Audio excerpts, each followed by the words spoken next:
Hi, it's time for another verb of the day. Today's verb is button. Let's take a look at some of the definitions or ways that we use this verb. The first and main way that you're going to hear the verb button used is to mean to fasten clothing with buttons. So it's always difficult, I think, when a definition uses a different form of the verb or word. So here, our definition has the noun form of this word, and we'll talk more about it later, but I've included a picture here. I also chose something that had buttons on it to help illustrate. So anytime you are fastening clothing, it could be shirts, sweaters, coats, jackets, pants, right? All of those items have buttons. You should know that button is a regular verb. To make the progressive tense, you're going to add ing to form buttoning. The past tense and participle forms of this verb are made by adding ed. Our base verb, button, ends with a voiced in sound. So our past tense ending is going to make a D sound. Buttoned, buttoned. Okay? Notice I'm not adding an extra syllable as I make that past tense and participle form of the verb. Now, let's take a moment to look at some phrasal verbs that use button. The first one we're going to discuss is to button down. This particular phrasal verb ties back to our main definition. So we are fastening or securing something, and generally the idea is we are securing something to another object or thing.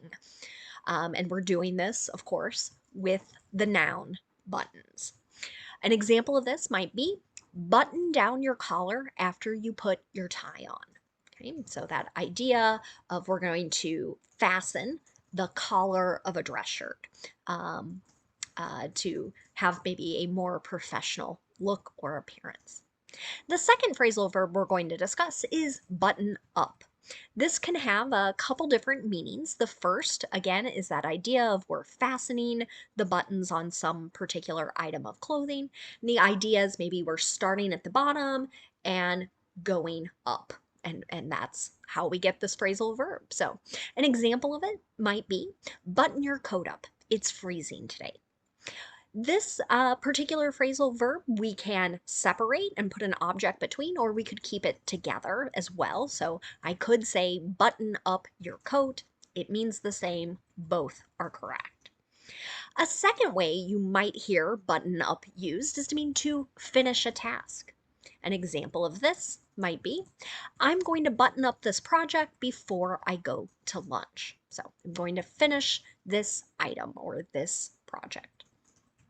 A third way we can use button up is to mean to be quiet or to be silent about something. So choosing maybe not to speak about something. You might hear this used as an imperative, button up.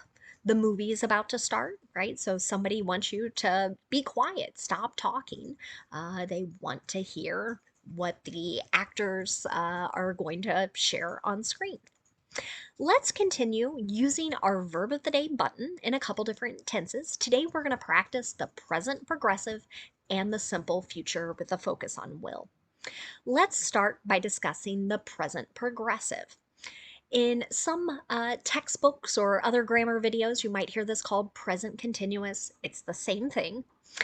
I like calling it the present progressive because we have two P's, and I like to remind my students in the affirmative, we need two parts to make this verb tense. We need a present form of be, so that's going to be am, is, or are, and then we need that ing form of the verb. An example of this might be the children are buttoning their coats before they go outside. So here we're describing something that's happening right now. And that's one reason we're using the present progressive. So anything happening now or an action that is in progress. If you want to make a negative present progressive sentence, just insert not after your be verb. So we're going to have am, is, or are, not, and then the ing form of the verb. You can see that in the example, the students aren't buttoning up their lab coats, right? So this is an action that is not in progress. If you want to ask a yes or no question in the present progressive, start with your form of be, whichever form matches your subject. The subject's going to come next. And then we're going to use that ing form of the verb. Is the company buttoning up a new lease agreement? This yes or no question might be an example of the meaning tying back to finishing something. Are they finalizing or finishing a new lease agreement, a new rental agreement?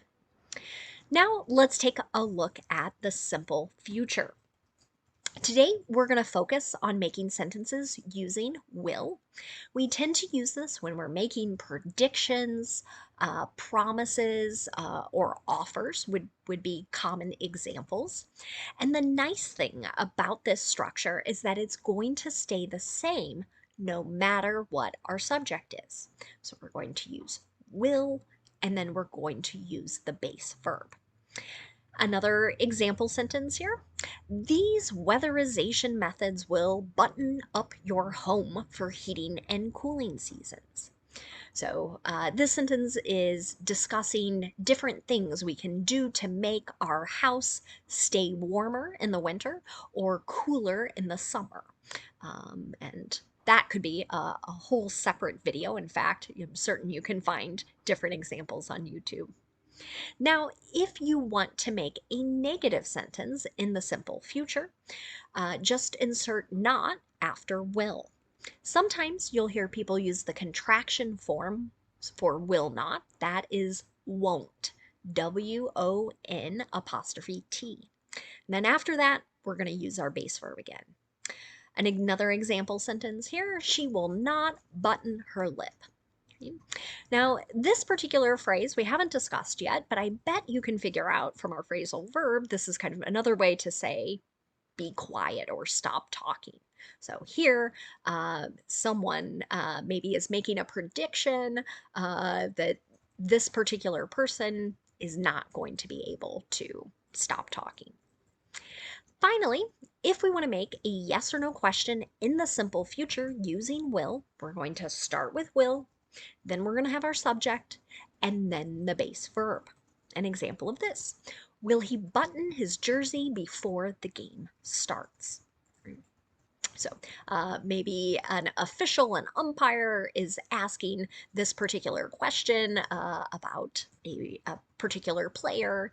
An example might be a baseball jersey that needs to be buttoned so far to be within the rules. Now, let's spend just a couple minutes looking at words and phrases that are related to our verb button. The first word we're going to look at is that noun form, and we've talked a little bit already about the first way this noun gets used. So, again, as an example, lean in. You can see a small disc or a knob that has been sewn onto a garment, a piece of clothing, and it might be either fastened by being pushed through a slit, or the button could just be for decoration. The button on my sweater is just for decoration. I don't actually fasten the sweater with this particular item. So an example of this noun in a sentence might be, that blouse has gorgeous purple buttons. A second way to use the noun button is to refer to some sort of knob that's on a piece of electrical or electronic equipment, and it's going to be pressed in order to operate it. I've got a little picture at the bottom of your screen to help you kind of imagine what that is.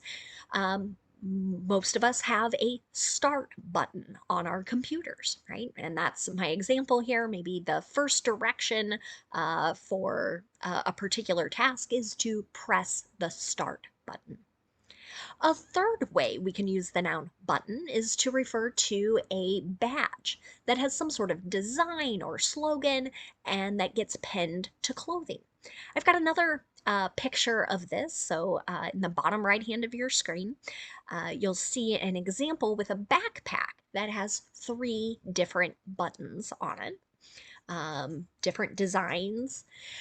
You might hear this noun used in a sentence like, the candidate is handing out buttons.